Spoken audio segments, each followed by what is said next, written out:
이쁘고 성질 그지 같고 사치 더럽게 뜨는 여자 첩으로 들였다가 어떻게 되냐? 집안이 작살난 경우가 많아. 그래서 그런 애들은 안 들여. 안 들여.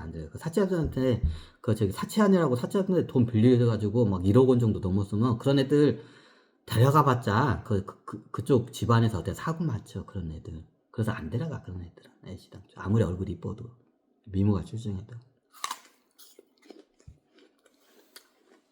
그럼 나중에 처음에 15살에 들어와. 그럼 애들이 다른 언니들처럼 막 비싼 막 보석을 막 치장을 하고 싶어. 그 욕심이 어떠냐? 사채업자들한테 어때 돈을 빌려가지고 그렇게 해. 그럼 나중에 어떠냐? 이렇게 데드라인 4천만 원이야. 4천만 원 넘으면 갖기가 힘들어. 그럼 나중에 처음에 조금 빌렸다가 1,000만 원, 2천만 원, 3천만 원 막 올라가. 그러면 얘가 봐가지고 괜찮은 애들이 있어. 사채업자들한테 했는데 4천만 원까지 막 해서. 근데 얘가 세상 무척 먹고 착하고 괜찮아. 그럼 그런 애들한테 가가지고 제안해. 너 지금 그 샤일로 그 사채업자들한테 너 4천만 원 빚져가지고 한 달에 너 이제 이자만 10%너 400만 원 내야 한다며. 너 1,000만 원 버는데 400만 원 거의 반이 다 이자로 내야 한다며. 그런데 언니 나 그래요. 어떻게 해야 돼요? 그러니까 내가 너 빚 내가 대신 갚아주고 그 저기 채권 내가 인수하려는 게 내 이자를 내가 한 7%만 받을게. 월 이자 10%에서 7%만. 그럼 내가 그거 갚아줄 텐데 너 내가 하라는 대로 할래? 그럼 알았어요. 언니가 하라는 대로 할게요. 그래. 그럼 어떻게 되냐? 일단 소비를 줄여. 그 가성비 있게 이게 치장을 하는 법을 가르쳐줘. 그럼 어떠냐? 한 달에 저기 수입이 1,000만 원이면 어떻게 300만 원으로 소비가 300만 원까지 줄잖아. 그럼 어때? 돼, 그게. 조세피는 그렇게 했으니까 300만 원 줄여.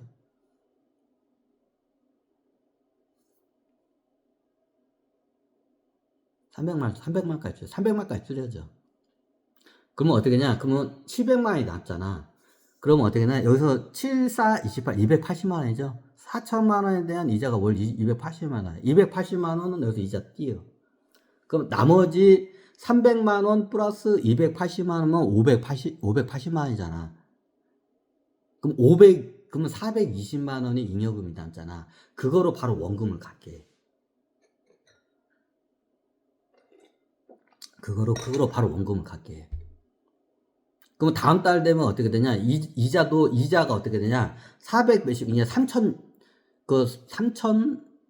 이게 3천, 대략 3,600만 원 줄어. 그러면 가면 갈수록 원금을 그렇게 한 달에 무조건 어떻게 되냐? 한 저기 4, 500만 원 정도, 반 정도는 원금을 무조건 갖게 해. 벌이에 원금을. 그럼 나중에 이자가 계속 줘. 이자가 200, 100으로 막 줄어들어. 그러면 어떻게 되냐? 너 한 달에 저기 원금 한 4, 500, 최소한 4, 500은 반절은 원금 갚는데 그거 저기 다 넣어라. 그래서 어떻게 되냐? 나중에 어떻게 되냐? 한 달에 그냥 400씩만 갚아도 어떻게 되냐? 10달이면 갚아. 한 달에 500씩 갚으면 8달이면 갚고. 그러면 보통 8달에서 10달 사이에 원금이 다 어떻게 하냐? 상환이 돼. 그럼 어떠냐? 빚으로부터 해방이 되는 거야. 일부러 얘네들 구제하기 위해서 그렇게 한 거야, 그 당시에. 사채업자들한테 끌려가가지고 어디 가서 어디에 팔려간지도 몰라. 이쁜이들이. 그러니까 자기 동료들이 하니까 얘들 구제하기 위해서 대신 사채업자들 그 원금을 대신 갚아주고 어떠냐. 더 싼 이자로 해가지고 얘들 갖다가 어떻게 되냐. 소비를 줄이게 해가지고 원금을 갖게 해. 그래 나중에 어떻게 되냐. 처음에는 그걸로 돈도 벌라는 목적도 있었지만 얘들 구제하려는 목적에서. 근데 나중에 그렇게 하니까 어떻게 되냐. 자, 여러분들이 하죠. 큰 손이 된 거야. 그쪽 계통에서 큰 손이 돼버린 거야. 그래, 나중에, 다른 데에서도, 창녀들이 어떻게 하냐. 이게 소문이 나가지고, 샤일록한테 돈을 안 빌리고 어떻게 되냐. 얘한테 돈 빌려오는 거야. 그러면서 그렇게 하면서 어떻게 되냐. 원금을 상하게끔 유도를 시켜. 그러면서 나중에 어떻게 되냐. 그쪽 하릿기에서 조세핀이 어떻게 하냐. 큰 손으로, 사채업자 큰 손으로 어떻게 되냐. 자기도 모르게 어느 순간에 거금을 굴리는 큰 손이 돼버린 거야. 그러니까 예전에 시작할 때는 우리나라 돈은 매덕이 안 됐어. 근데 나중에 화릿기에서 돌리다 보니까 재산이 조가 넘어가 버린 거야. 조가 넘어가, 정말. 자, 연금리 1억 원을 갖다가 월 7%로 해서 복리로 때려봐. 때려. 돼요. 그리고 얘가 또 투자도 잘해. 투자도 해가지고 어떻게 되냐. 그 한 몇억 원으로 시작한 게 나중에 몇억 원으로 시작한 그 돈, 자본금이 어떻게 되냐. 투자도 하고 돈을 빌려줘가지고 돈을 무지하게 버는 거야. 그래 어떻게 되냐. 나중에 재산이 1조 원을 돌파를 해버린 거야. 1조 원을 돌파해버린 거야. 그러니까 나중에 어떻게 냐 귀족들도 와가지고 돈을 빌려가, 얘들한테. 귀족들한테는 그렇게 센 이자를 못 받지. 센 이자. 좀 이게 낮은 이자로 해서 귀족들도 이게 그 귀족들도 가문이 국가 운영하듯이 운영해. 그 영지령이 있어. 국가 운영해. 그럼 얘네들이 갑자기 큰 돈이 필요할 때가 있어. 영지령에서 뭐. 그러면 어때? 조세편한테 돈을 빌려갈 정도였어. 어차피 이쪽 손님들이 다 왕족 귀족들이야. 그럼 귀족들도 그렇고 왕족들도 어떻게 냐 돈이 갑자기 필요할 때가 있어. 그럼 얘들한테도 어떻게 돈을 빌려줘. 그러니까 나중에 어떻게 되냐.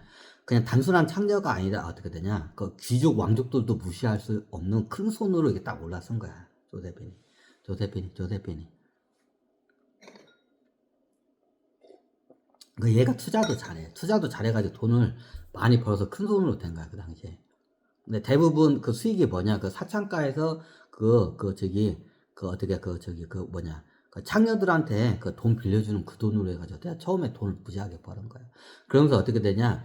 금융에 대해서 이제 그때 눈이 떠. 아, 금융이 이게 장난이 아니구나. 이게 눈덩이 불어나듯이 막 재산이 불어나는구나. 그걸 알아. 그래서 그 사채업을 해봤기 때문에 나중에 그 경험이 어떻게 되냐. 프랑스의 중앙은행 탄생하는데 그 경험, 조세핀의 경험이 어떠냐. 거기에 녹아 들어간 거야. 녹아 들어간 거야.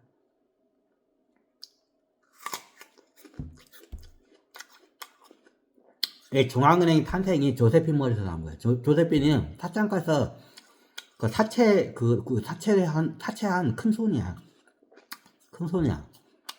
근데 그 큰 손 그 경험을 해가지고 어떠냐. 중앙은행을 갖다가 만들어낸 거야, 그 경험을.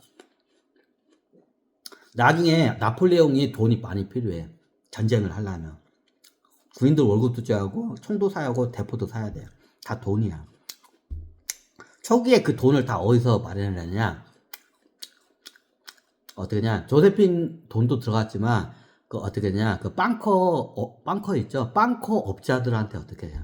보통 그 당시엔 빵커 업자 있고, 빵커 업자가 돈을 찍어내면 그거를 사채업자한테 빌려줘.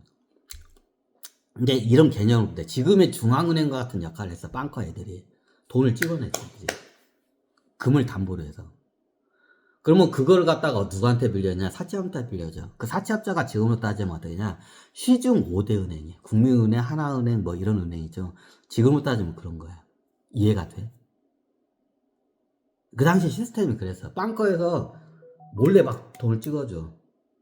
금 교환권을. 그럼 그거가 어떻게 시중에 하면 그게 금하고 똑같은 그 어떻게 가치가 매겨져. 그러면 그거로 해서 어떠냐? 사채업자들이 빌려줘가지고 어떠냐? 얘들 마진 붙여가지고 어떻게냐? 얘들이 먹고 사는 거야. 그 당시에 저기 프랑스 쪽에 그 금융이 그랬어. 국가에서 운영하는 중앙은행이 없었어.